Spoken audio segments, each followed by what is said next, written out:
এই দেখো, যখনই কোনো মানুষকে যেতে হবে হয় ওপাশ থেকে ঘুরে আসতে হবে ওখান থেকে, মানে রোডের ওই দিক দিয়ে, আর না হলে এইরকমভাবে রেল লাইন পেরিয়ে পেরিয়ে যেতে হবে।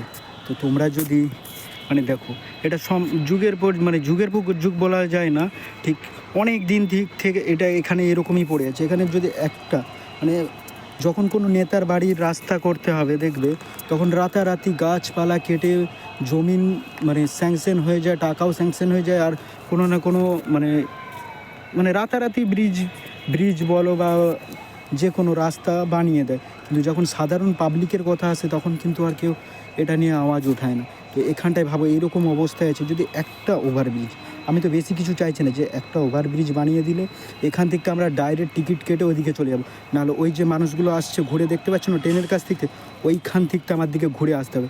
অনেক সময় এমন হয় যে আমরা টিকিট কেটে আসতে আসতে ট্রেন চলে যায়। আর ইন্ডিয়ান রেলওয়ে তো বুঝতেই পারছো, একটা ট্রেন মিস করা মানে আবার 45 মিনিট 1 ঘন্টা 1.5 ঘন্টা আমার দিকে ট্রেনের জন্য দাঁড়িয়ে যেতে হয়।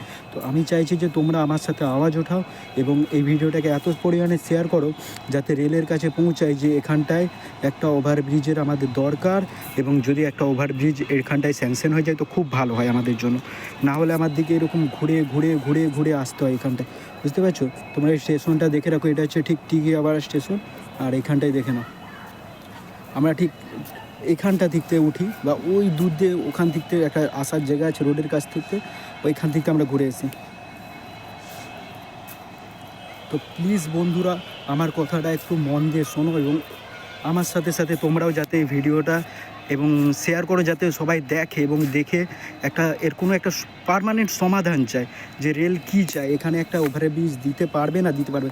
আর যদি রেলের সত্যিই এত দুর্দিন থাকে যে টাকা নেই, তো আমরা চেষ্টা করব যে আমি আমার ফলোয়ার